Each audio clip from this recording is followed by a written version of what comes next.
What if I told you there's a country where you can rent a luxury penthouse for $400 a month, sip a $2 specialty latte in a cafe nicer than anything in Brooklyn, and eat a 5-course rooftop dinner under the stars for less than the cost of a Chipotle bowl? Now, what if I told you that country is Iran? Yeah, that Iran. The one you've only ever seen on the news. The one wrapped in headlines about sanctions, protests, and tension. But here's the thing nobody tells you, and what I'm about to show you might genuinely make you angry at how much you've been lied to. Because the Iran the media shows you and the Iran that actually exists are two completely different countries. Close your eyes and picture Iran. Be honest. What did you see? Dust, chaos, women in black, angry crowds. Maybe a missile. Maybe a flag burning. That's not your fault. That's 30 years of one-sided storytelling doing exactly what it was designed to do. Because if you ever saw the real Iran, the Iran I'm about to show you, you'd start asking some very uncomfortable questions about who decides what countries get to be normal on your screen. So let me take you somewhere. Northern Tehran. A neighborhood called Elahiye. Tree-lined streets. Glass-front cafes. Tesla-style electric cars parked outside boutique fashion stores. Couples laughing over brunch. Influencers shooting content with DSLRs. A skyline of luxury high-rises pressed against the snow-capped Alborz Mountains. This isn't a movie set. This isn't propaganda. This is a regular Tuesday afternoon. Here's something that broke my brain the first time I saw it. Tehran has a cafe scene that genuinely rivals Melbourne, rivals Tokyo, rivals Lisbon. And I don't say that lightly. We're talking minimalist concrete interiors, single-origin Ethiopian pour-overs, handmade ceramics, art books on the shelves, soft jazz in the background, young Iranians in vintage Levi's and Carhartt jackets typing away on MacBooks, building startups, editing photos, writing novels. A flat white costs you about $1.50. A full breakfast, eggs, sourdough, fresh juice, the works, maybe $4. Now compare that to your local cafe in LA, New York, London, Toronto, where you're paying $8 for coffee. So who exactly is winning here? Let's talk real estate, because this is where it gets ridiculous. In Northern Tehran, in some of the most beautiful neighborhoods in the entire Middle East, you can rent a fully furnished modern apartment, marble floors, floor-to-ceiling windows, rooftop pool, gym, doorman, for somewhere between $300 and $600 a month. Read that again. The same apartment in Dubai? $4,000. In London? $6,000. In New York? You're not even getting the doorman. And the kicker? Iranian apartments are built different. Persian craftsmanship is centuries old. Hand-carved wood. Intricate tile work. Custom Persian rugs in every room. You're not renting a box, you're renting a piece of art.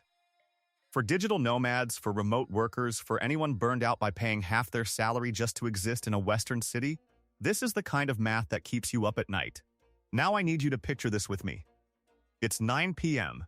The sun has just dipped behind the mountains. You're on a rooftop in Tehran. String lights overhead. A live tar player in the corner. The smell of saffron rice and grilled kebab drifting from the kitchen. You order. Mirza Ghassemi. Zareshk Polo. Fesenjan, that legendary pomegranate and walnut stew that took a chef 3 days to prepare. Fresh bread baked in front of you. Black tea served in tiny glass cups. Saffron ice cream for dessert. The bill for 2 people? About $20. The same meal in Manhattan would be $150. Easy. And it wouldn't taste half as good. Because Iranian cuisine is one of the most underrated in the entire world. Older than French, more complex than Italian, and yet somehow nobody in the West has ever heard of it. But here's the part that actually changes you. Iranians are, without exaggeration, some of the most hospitable people on planet Earth. There's a cultural concept called taraf, a kind of ritualized politeness so deep it confuses every foreigner who encounters it. Shopkeepers refuse your money the first time. Strangers invite you home for dinner after a 5-minute conversation. Taxi drivers wave off the fare and tell you that you're their guest. Western travelers describe arriving in Iran nervous and leaving in tears, because for the first time in their lives, they experienced what it feels like to be welcomed, genuinely, warmly, completely, by an entire country. And then, they go home, and realize how cold the world they came from really was.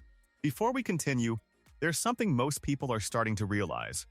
The people who are actually able to relocate, travel freely, and enjoy affordable lifestyles around the world usually aren't relying only on traditional jobs anymore. That's why I became obsessed with building portable income online, and one of the biggest things that changed my perspective was discovering Tube Mastery by Matt Parr. It's a system that teaches people how to build faceless YouTube channels without showing their face, filming themselves, or becoming influencers. Because once you realize you could earn online while living somewhere beautiful and affordable like this, you start seeing the world completely differently. If you want to learn the exact blueprint people are using to build more freedom in 2026, check out the link below. Now, I'm not going to lie to you. Iran is not a perfect country. There are real restrictions. Social media platforms are blocked, though most Iranians use VPNs without a second thought. International sanctions make banking complicated. You can't just swipe your Visa card. You bring cash. You exchange it on arrival. There are political tensions. There are protests. There are things Iranians themselves are fighting to change, and I have deep respect for that struggle. But here's what's important. None of that erases the Iran I just showed you. Both things are true at the same time. A country can be politically complicated and be one of the most beautiful, affordable, culturally rich places on earth. The media just doesn't know how to hold two ideas at once. So they pick the easy one, the scary one, the one that gets clicks. So why am I telling you all this? Because if you're watching this, if you're an American, a Canadian, a European, a digital nomad, someone working 60 hours a week just to barely afford rent, you've been sold a very specific lie. The lie is that the only places worth living are the expensive ones. That luxury only exists in Dubai, Monaco, Miami. That if a country isn't on your Instagram feed, it must not be worth seeing. But the truth is, the world is full of hidden Irans. Countries with extraordinary culture, incredible food, beautiful architecture, warm people, and a cost of living that would let you actually live instead of just survive. You just have to be brave enough to look past the headlines. I'm not telling you to book a flight to Tehran tomorrow. Travel there is complicated. Visas are tricky, the political situation shifts. Do your research. Be smart. But I am telling you this, the next time you see Iran on the news, remember the rooftop. Remember the cafe. Remember the family that invited a stranger in for dinner, because that's the Iran they don't want you to see. And maybe, just maybe, that's exactly the reason you should. If this opened your eyes even a little, subscribe to No Visa Man. Because next week, I'm taking you somewhere even more shocking. A country the West has spent decades teaching you to fear, that might just be the most underrated paradise on Earth. See you there.